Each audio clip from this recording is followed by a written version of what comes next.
Olá pessoal, nossa aula hoje vai dar continuidade ao capítulo de número 4. Finalizamos o capítulo na aula passada e hoje nós vamos fazer a revisão do capítulo. Nossa aula é uma aula simples, mas não é menos importante. É uma aula que a gente vai reforçar o conteúdo que nós já aprendemos no capítulo. Vamos reforçar o nosso conhecimento acerca do renascimento e do humanismo, que foi o renascimento e o humanismo, os principais nomes, personagens, certo? O nosso capítulo 4, ele é o capítulo que fala do renascimento e do humanismo. Nós sabemos que o renascimento foi um movimento de transformação cultural, ou seja, na forma das pessoas pensarem. O renascimento ele surgiu na Itália durante os séculos 14, 15 e 16, né? Os três períodos do Renascimento, século 14, 15 e 16, surgiu na Itália, nas cidades-estado italiana, Florença, Gênova, Veneza, Milão, Roma.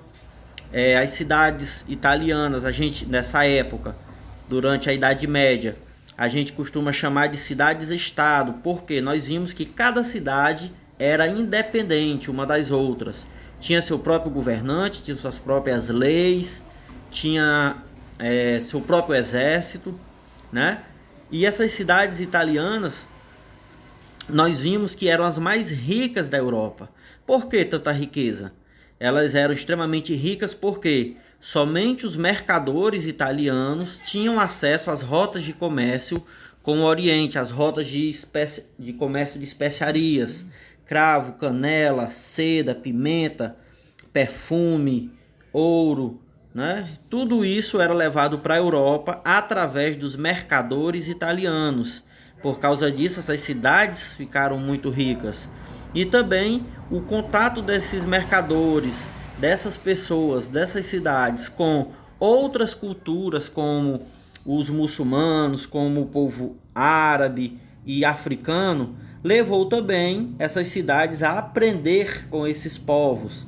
Lembrando que durante toda a Idade Média, a Europa ela era, digamos assim, as explicações que eram usadas na Europa para explicar o mundo eram apenas aquilo que estava na Bíblia.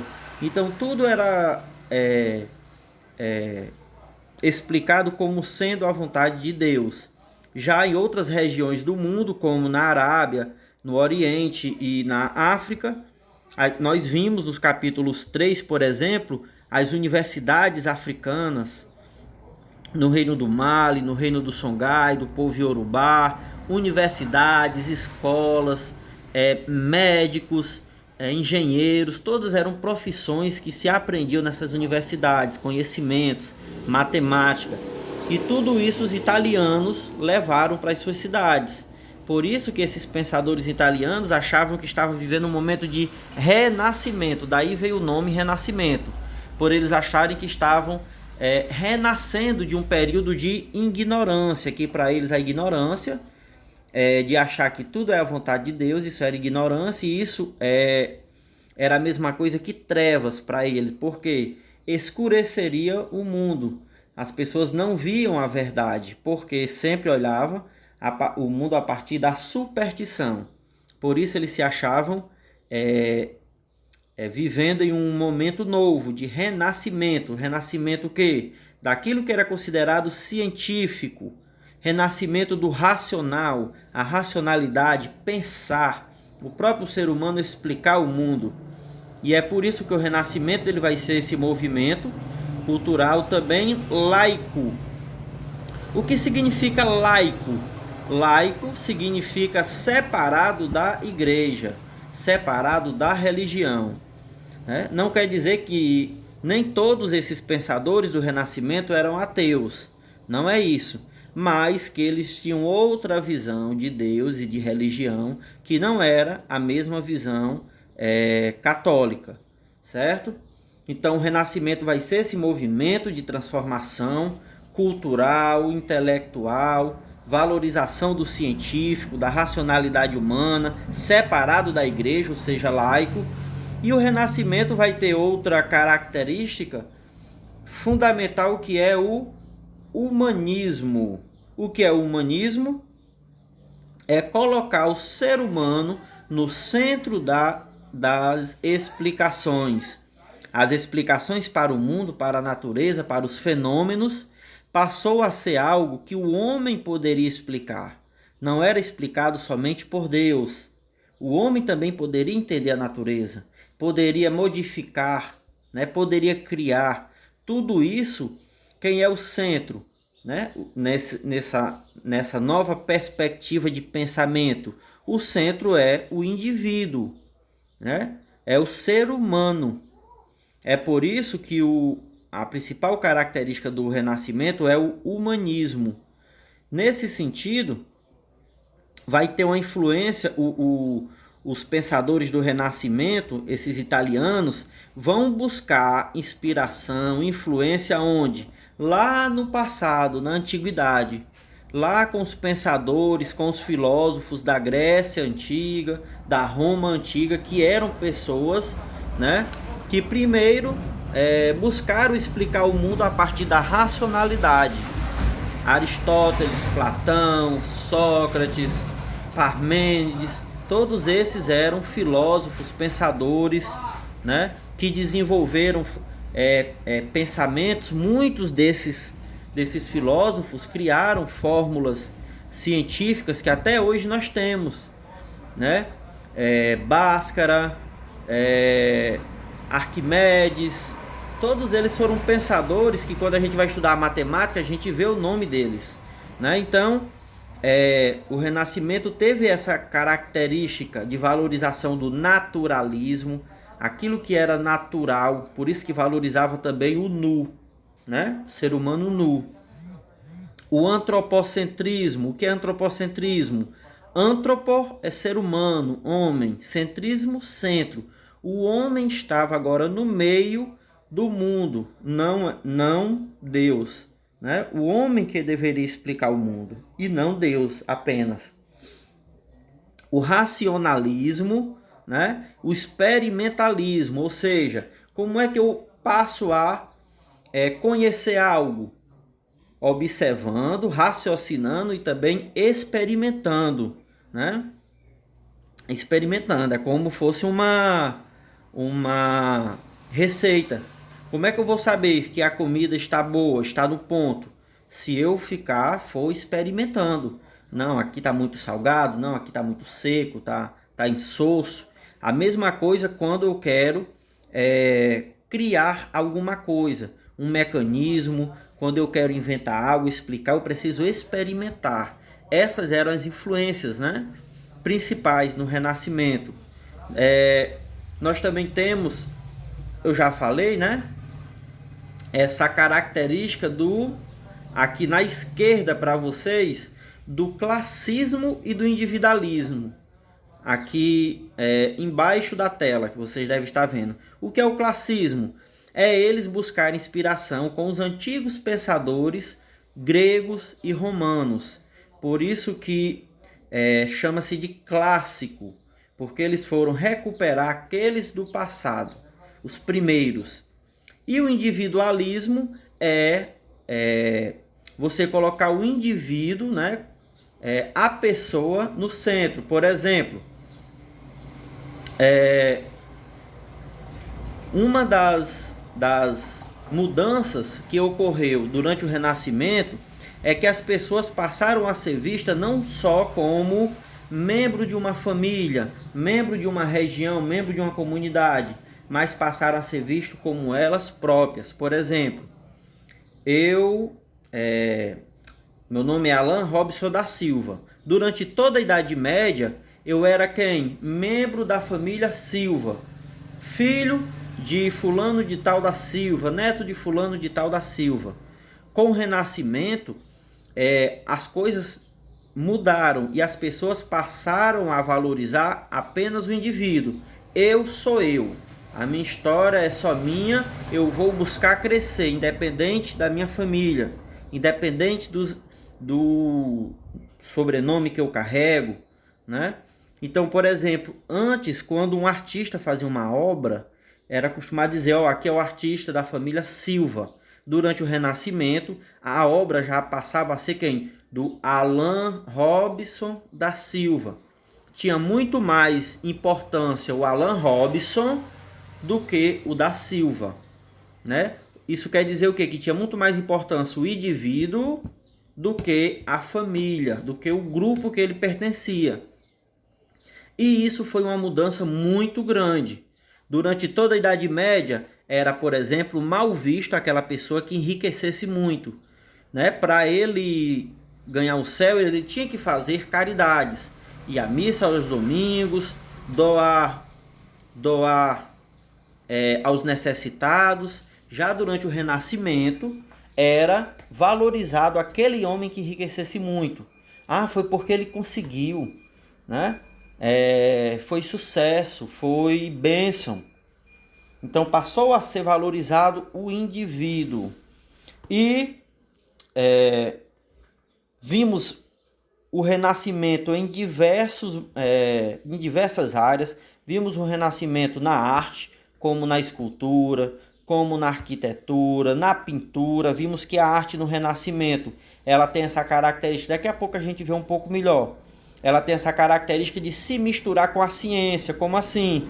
Para alguém fazer um quadro, ele estudava matematicamente as dimensões, estudava a posição das figuras, até a própria tinta ela mudou, passou a ser a óleo, o que permitia fazer um jogo de luz, né? Registrar a luz. Então tudo envolvia estudo, assim como a escultura, por exemplo. Para você esculpir alguém, eles eram grandes estudiosos da anatomia humana, saber como o corpo era formado, né? A posição, os lugares das veias, da musculatura. Então a arte no Renascimento ela se mistura com a ciência. A mesma coisa na arquitetura, né? Fórmulas matemáticas, um conhecimento muito vasto de engenharia, arquitetura, surgiu nesse momento a partir dos estudos da matemática, das formas, né? Por isso que eles começaram a reutilizar agora de novo, copiando os antigos gregos e romanos, arcos, né? O teto em forma de abóbada, né? Que é o teto circular. E vimos também como nasceu na Europa, né? Porque na África e em outras regiões do mundo já havia. Na Europa passou a surgir a medicina, né? Crescer esse conhecimento acerca do corpo humano, né? E vimos, por último, na nossa última aula, a expansão do Renascimento para toda a Europa, da Itália para a Europa. Portugal, Espanha, França, Inglaterra, Alemanha, Bélgica, né? Vimos que em cada um desses países o Renascimento teve uma influência em um determinado estilo. Vimos bastante a questão da Inglaterra, por exemplo, que o Renascimento ele influenciou muito a literatura, com Shakespeare, que criou diversas obras no século XVI, que até hoje essas obras fazem sucesso, como Romeu e Julieta, e que a principal característica dessas obras de Shakespeare, o quê? Ele colocava no centro das obras os seres humanos, as pessoas. Alguns personagens eram invejosos, outros tinham ganância, outros tinham amor. Isso era algo que rompia, cortava com o período da Idade Média, porque as obras, os poucos livros que eram escritos, era sempre sobre a Bíblia, né, com os personagens bíblicos. Então, esse é o capítulo que nós estamos revisando na nossa aula de hoje. É o nosso quarto capítulo. Ele é muito importante porque, pessoal, o Renascimento ele foi um momento de mudança, de transformação da Idade Média para a Idade Moderna. Com o Renascimento, um conjunto de transformações passou a acontecer na Europa e que vai influenciar o resto do mundo inteiro, né?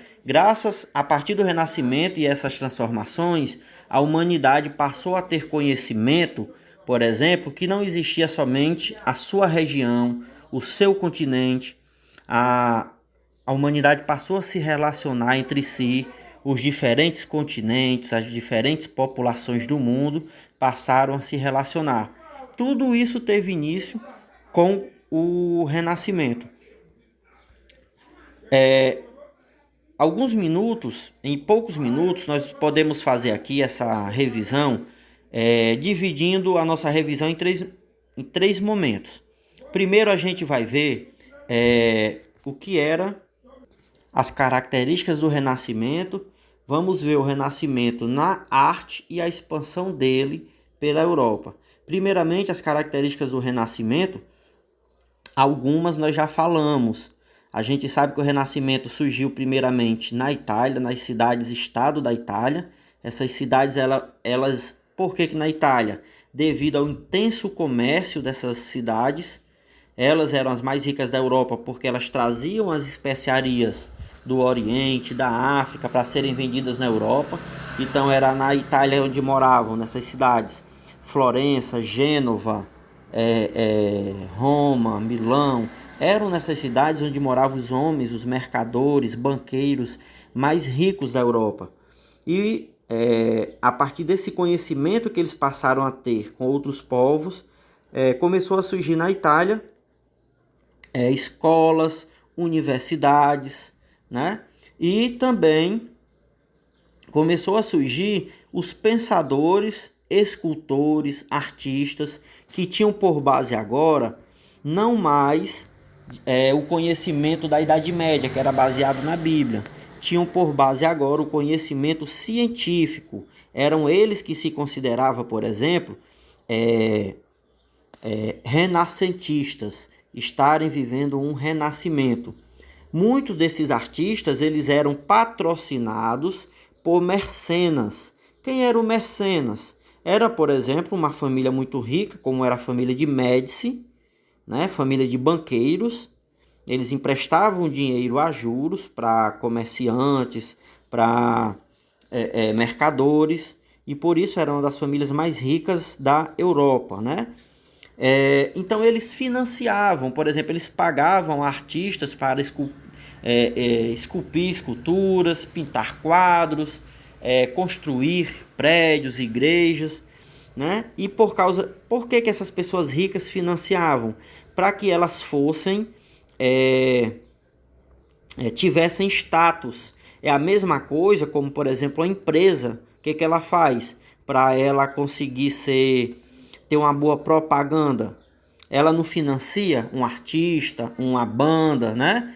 Vários times de futebol tem lá o patrocínio da empresa, da Coca-Cola, da Petrobras. Era a mesma coisa. Os mecenas eram essas famílias ricas que patrocinavam esses artistas para produzir obras para eles, para fazer exposição em nome deles. Era uma forma de status e de poder, né? O Renascimento, já sabemos o que foi, um movimento de transformação cultural, intelectual, que valorizava a razão, valorizava o individualismo, valorizava também a razão, né? O racionalismo. Eles buscaram inspiração onde? Nos antigos gregos e romanos. E o Renascimento ele tem pelo menos 3 períodos. Um período no século XIV, outro no século XV e outro no século XVI.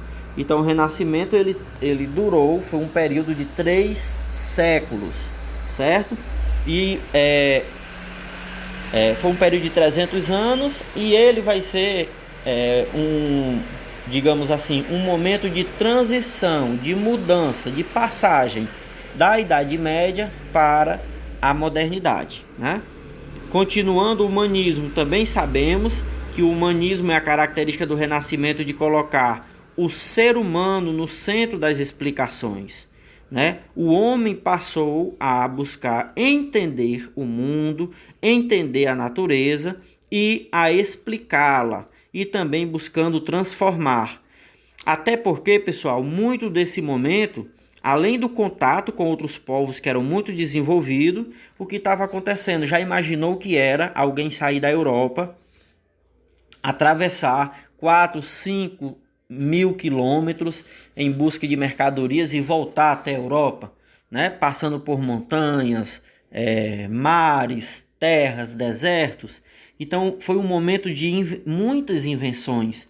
Por exemplo, o astrolábio para ler as estrelas. Foi um momento de muitos conhecimentos acerca da geografia, acerca do movimento dos astros. Então tudo isso, essas invenções e esse conhecimento, esses homens se achavam que entendendo a natureza, entendendo como o mundo funcionava, e estavam buscando, estavam se achando dominantes, né? Estavam se achando dominar. Antes, mares que não dava para navegar porque você se perdia, eles conseguiam agora, porque conseguiu navegar à noite, entendendo o movimento das estrelas do céu. Isso é só um exemplo. O movimento do sol, né? Isso é só um exemplo, mas também acerca da medicina. Passou-se a compreender o funcionamento do corpo humano através da anatomia, né? Aqui nós temos, por exemplo, o homem... Cadê? O homem vitruviano, que era do Leonardo da Vinci, né? Um dos mais importantes artistas que desenhou esse desenho e que representou as medidas e proporções consideradas ideais do corpo humano, né? Nesse desenho, que é do homem vitoriano, Leonardo da Vinci buscou expor o que seria um homem perfeito, medidas ideais de corpo, a proporção das pernas em relação ao tronco, as proporções do braço em relação aos membros inferiores, né? A proporção do tronco em relação aos membros superiores e inferiores. Tudo isso, para isso foi preciso que um grande conhecimento de anatomia, de matemática, né? A característica do antropocentrismo já vimos, que é justamente colocar o ser humano no centro da explicação.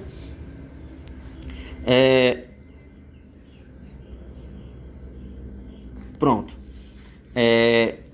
Em diversos momentos, como aqui nós temos na página 77, para que os pensadores renascentistas pudessem estudar, eles acabavam tendo que fazer escondido, como era o caso de aulas de anatomia humana, onde eles subornavam alguns coveiros para que fornecessem um corpo de alguém já falecido e eles pudessem estudar, dissecar o corpo, ver do que o corpo humano era formado internamente, qual era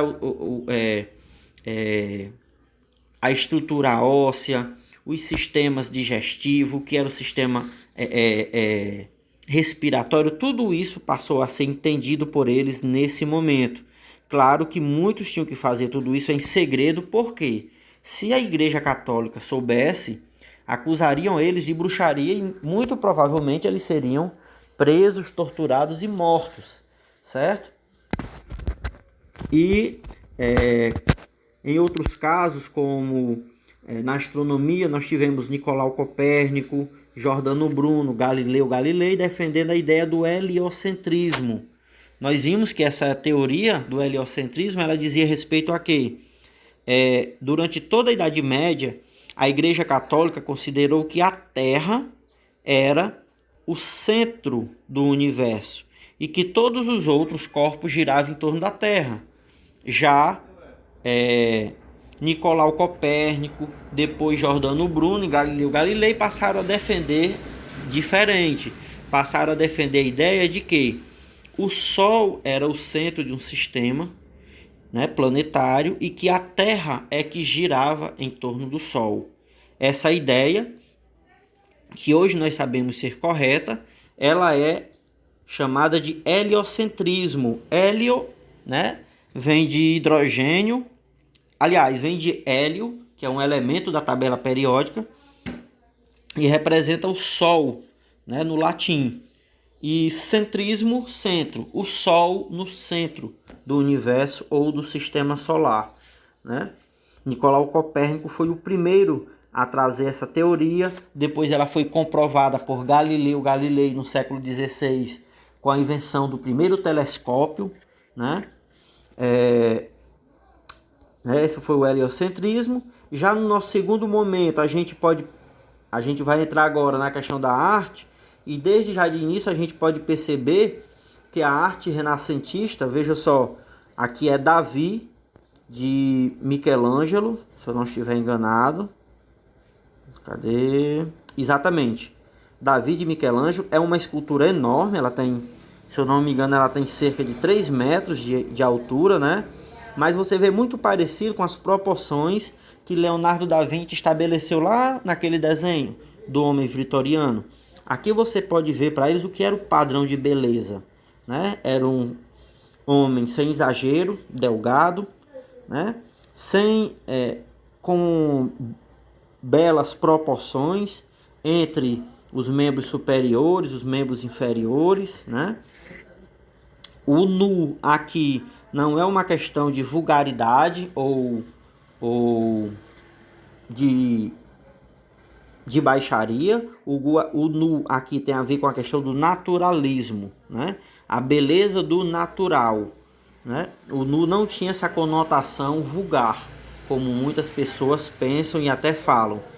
E para ser esculpido em pedra, mármore, com tamanha perfeição, imaginem só, né? Vocês conseguem ver veias, como aqui na garganta dele, vocês conseguem ver a musculatura, né? De que forma a musculatura se relaciona com as costelas. Vocês conseguem ver também aqui o estômago, tudo isso, né? A musculatura no braço, né? Vocês conseguem perceber o tamanho da perfeição, as veias, os ossos aqui na mão.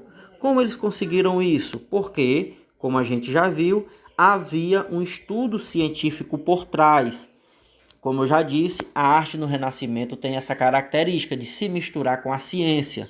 Eles estudavam a anatomia humana, eles estudavam matematicamente e biologicamente, fisiologicamente, né?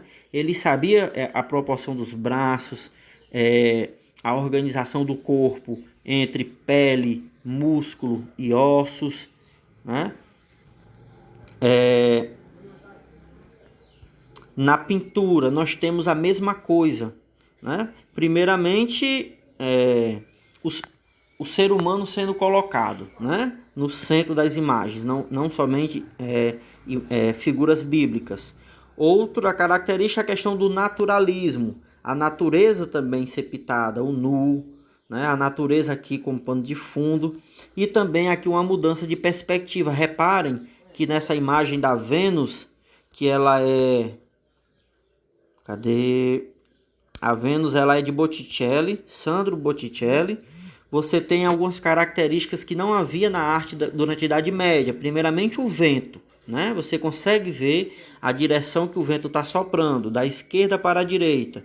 Você também consegue ver a luz, o corpo dela iluminado em um determinado, né, posição, e também sombras, de onde está vindo a luz, de onde está vindo as sombras. Vocês conseguem perceber que, por exemplo, o vento está da esquerda para a direita e a sombra está de direita para a esquerda, né?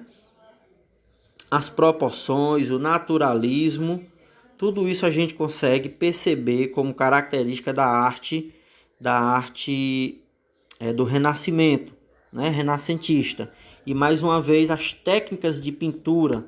Aqui você consegue ver nessa imagem, por exemplo, o que é que está longe e o que é que está perto. Isso é uma técnica de pintura muito sofisticada.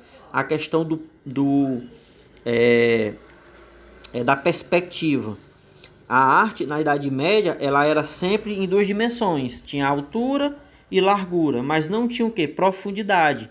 Você não sabia o que estava perto nem o que estava longe. Era tudo, né, ao lado.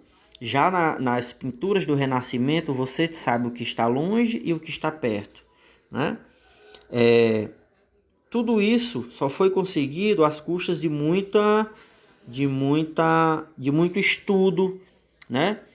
Matemático, principalmente, para poder fazer as técnicas, ponto de fuga, que é para onde o olho vai, né? Eles conseguiam fazer de uma determinada forma matemática que eles sabiam onde seu olho ia ficar, né? Como no quadro da Vênus, o nascimento da Vênus, o olho tem que ficar, por exemplo, na Vênus, né? O olho fica na Vênus, principalmente na parte entre seios e cabelo, né? Por quê? Porque era um local que estava dando o centro da imagem, né? Tudo estava confluindo, o vento, o pano, tudo para esse ponto de fuga. Na arquitetura, houve uma grande inovação que foi justamente a cúpula da Catedral de Santa Maria das Flores, del Fiore, em Florença, que foi construída pelo arquiteto Brunelleschi, né? Essa cúpula ou abóbada, ela tem, se eu não me engano, 45 metros de altura, mais de 30 de largura. Então foi uma inovação muito grande na arquitetura, conseguir fazer um teto em forma de cúpula ou abóbada, né? Cones também. Somente com conhecimento matemático acerca do arco, né, foi possível construir um teto dessa parte sem que ele desmoronasse. O arco é uma forma matemática que, quanto mais peso se coloca em cima, mais forte ele fica, né? Pronto, aqui nós temos uma imagem durante a Era Medieval. Olha só como era a arte durante a Idade Média. Ela só tinha duas dimensões, altura e largura, né? Ela não tinha